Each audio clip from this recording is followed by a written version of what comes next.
Hey guys, thought I'd make a quick little video today. It's Sunday afternoon, and yesterday I got some mail from To the Top Crane, which I've already kind of opened it up and got a sneak peek, but I thought I'd just open it back up and share it with everybody again. So first off, we got some really cool To the Top Crane stickers and everything, so very neat, very detailed stickers.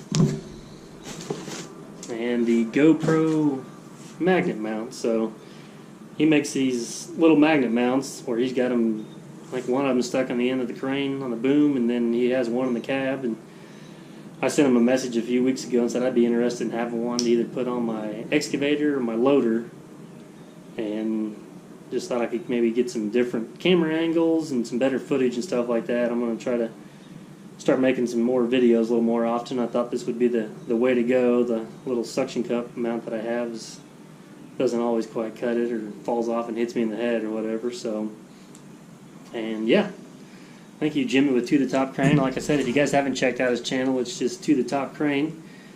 He's located up in northwest Missouri and primarily operates a crane, and anywhere from moving or lifting modular homes to precast bridges or even a cell phone tower and stuff like that. He's got some really neat, really informative videos. He's always really happy to take the time and answer any kind of questions anyone has, and he's really helped me out along the way trying to get started in this whole YouTube thing with the editing and uploading videos and everything like that. So he's been a big help to me, and I really appreciate the stickers and the mount, and I look forward to using it this week and hopefully get you guys some good footage, and we'll see what we can come up. Big thank you to the Top Crane once again, and like I said, if you guys haven't checked out his channel yet, it's just To the Top Crane, and go over there and check him out.